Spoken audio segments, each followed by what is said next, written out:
आप देख रहे हैं हमारी खास पेशकश चीन की घुसपैठ नीति। मैं हूं रमेश भट्ट। चीन के राष्ट्रपति शी जिनपिंग के दौरे से पहले एक बार फिर सीमा पर तनाव बढ़ गया है। चीन के सैनिकों ने घुसपैठ के जरिए उकसाने वाली कार्रवाई को अंजाम दिया है। वो भी तब हो रहा है जब चीन के राष्ट्रपति भारत आगमन की तैयारी कर रहे हैं और हमारे प्रधानमंत्री जापान से लौट कर आए हैं और चीन के राष्ट्रपति से मिलने की तैयारी कर रहे हैं और उनका अगला दौर है अमेरिका। लेकिन इन सब के बीच राष्ट्रपति के आगमन से पहले चीन ने यह उकसाने वाली कार्रवाई को अंजाम क्यों दिया है? मेजर जनरल एसपी सिन्हा, सवाल इस बात को लेकर है, आप जानते हैं कि अप्रैल 11, 2005 में हमने जॉइंट स्टेटमेंट जारी किया था, इंडिया एंड चाइना ने। पंचशील के सिद्धांत की बात की गई थी, म्यूचुअल रिस्पेक्ट की बात की थी, इक्वेलिटी की बात की थी। कहां है हमारे रिश्तों में ये? देखिए, चाइना को के चरित्र को विश्लेषण की दृष्टि से आप देखेंगे तो आपको समझना पड़ेगा कि चाइना और पाकिस्तान का क्या नेक्सस है, उनकी क्या संधि है, उनका भारत के प्रति क्या विचार है। चाइना पाकिस्तान फेंस के एक तरफ हैं, वो नहीं चाहते हैं कि भारत एक सुपर पावर इमर्ज करे और इसीलिए आप देखेंगे कि भी कुछ दिन पहले न्यूज़ आया था कि काराकोरम हाईवे में वो जगह खुंजरा पास गिलगिट से रावलपिंडी तक एक काराकोरम हाईवे बन रहा है जिसका कॉस्ट है 490.87 मिलियन यूएस डॉलर्स।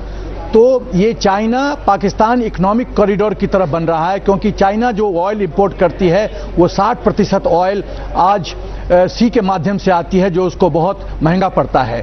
तो ये काराकोरम हाईवे बना के वो रोड कम्युनिकेशन और रेल कम्युनिकेशन लिंक बना के वो तो तय है कि वो भारत की इंसर्कलिंग कर रहा है, चाहे वो श्रीलंका में हब्बन टोटा की बात हो या ग्वादर पोर्ट की बात हो या म्यांमार में एक पोर्ट की बात हो, वो बात अलग है। लेकिन इस समय भारत के प्रधानमंत्री को देखें, उन्हें एक मजबूत मैंडेट मिला हुआ है, वो अपने दम पे सरकार में आए हैं, अपनी पर्सनालिटी के लिए जाने जाते हैं। आपको लगता है कि दो टूक वो ये बात रखने जा रहे हैं कम से कम राष्ट्रपति के सामने की जब तक सीमा विवाद नहीं सुलझेगा तब तक हम आगे कैसे बढ़ेंगे? आपको याद होगा कि माननीय प्रधानमंत्री जी ने एक बार कहा था पाकिस्तान के संदर्भ में कि जब गोला बारूद की आवाज होती है तो उस माहौल में बात करना मुमकिन, शांति की बात करना मुमकिन नहीं है।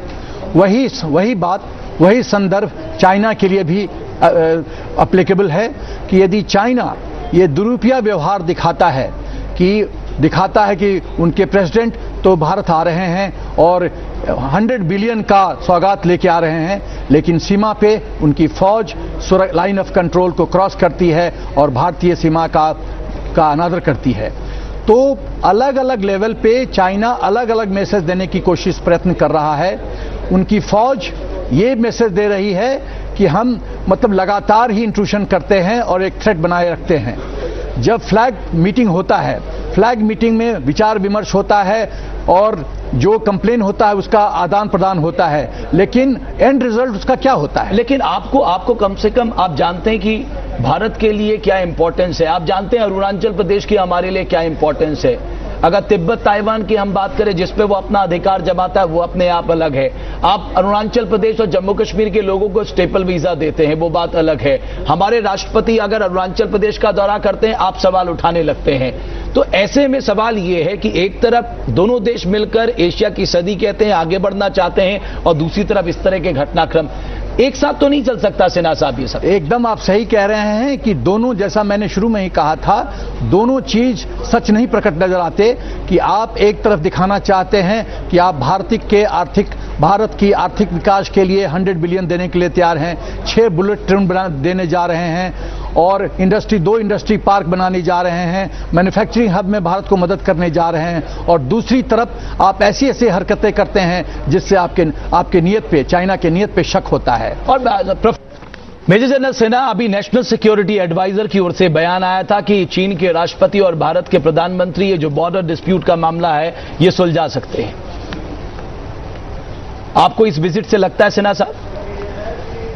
देखिए, ये चीन का ये प्रयत्न है कि आर्थिक पिटारी लेके, आर्थिक सहायता के रूप में पिटारी लेके वो चीन के राष्ट्रपति भारत में आ रहे हैं। चीन ने देखा कि भारतवर्ष जापान के बहुत नजदीक आ रहा है, तो उसको खतरे की घंटी बजी और उसने सोचा कि इस अलाइनमेंट को थोड़ा सा, उसकी महत्ता को कम करने के लिए हम चाइना को भारत के नजदीक आना बहुत जरूरी है। आपको याद होगा प्राइम मिनिस्टर मोदी का वो स्टेटमेंट उन्होंने विकासवाद, मानवतावाद और विस्तारवाद के ऊपर टिप्पणी की थी, और जब उन्होंने विस्तारवाद की बात की तो उसका सीधा संदर्भ चीन को लेकर था।